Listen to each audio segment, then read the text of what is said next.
Olá, sejam todos bem-vindos ao segundo vídeo do canal Psicanálise e Arte.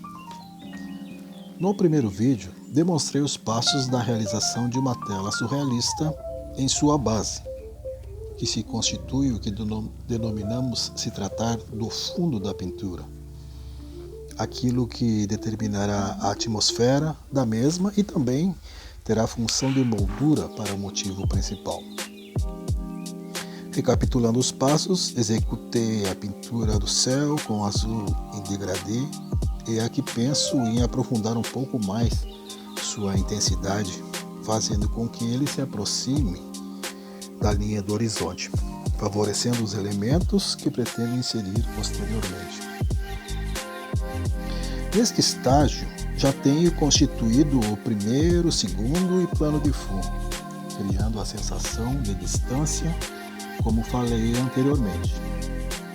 Apenas alguns retoques se fazem necessários a tornar esse efeito ainda mais intenso.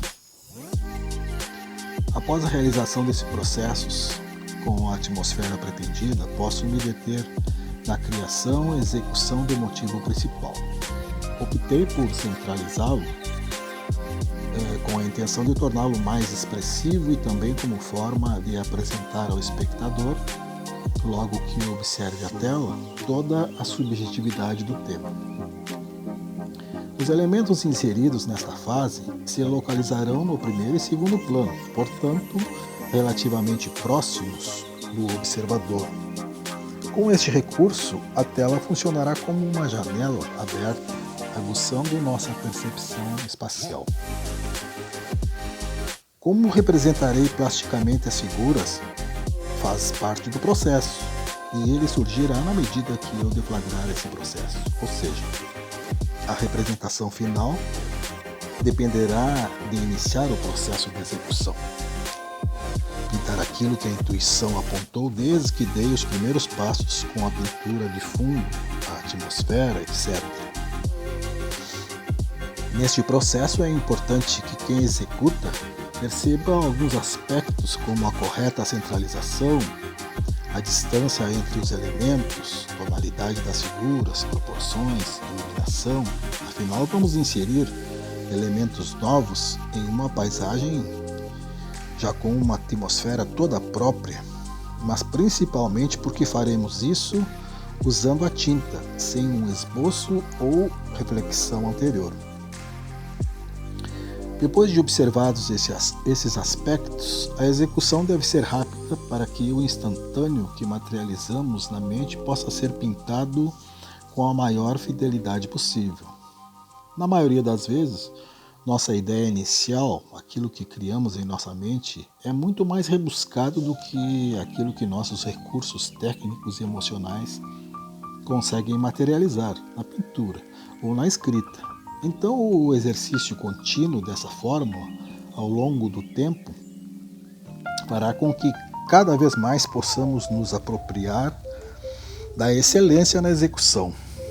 Um escritor que escreve todos os dias, um pintor que trabalha a pintura de forma regular, poderá, obviamente, ter uma maior familiaridade, uma maior segurança e intimidade, tanto com os desafios que surgirão ao longo da execução, como com aquilo que o identifica e que faz com que suas produções possam ser reconhecidas, seja pela plasticidade ou criatividade.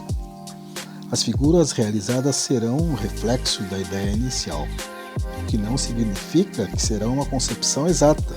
Mesmo assim, eu penso que se seguirmos esse impulso e aceitarmos esse desafio, o resultado final sempre trará surpresas e chegaremos a algo que reflete nossa personalidade artística.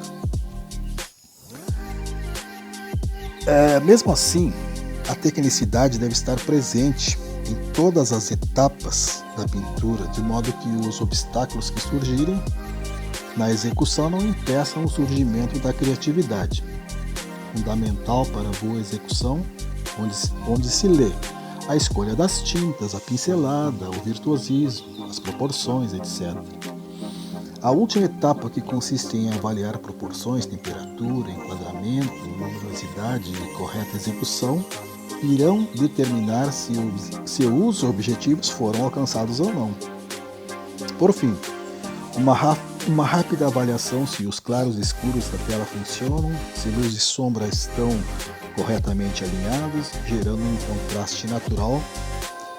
Para isso, clareamos ou escurecemos algumas áreas, já finalizando a pintura. Neste momento também avaliamos o resultado obtido com a nossa ideia inicial.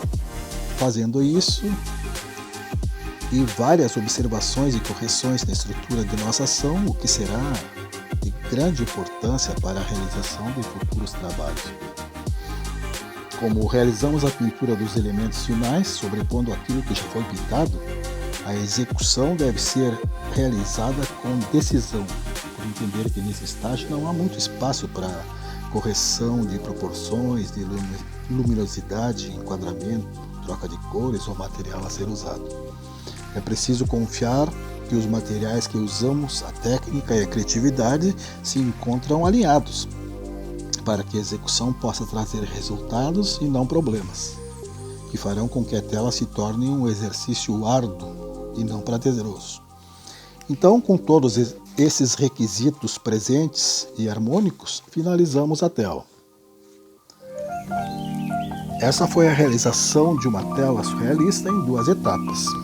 Espero que tenham apreciado e até um próximo vídeo do canal Psicanálise e Arte. Até lá!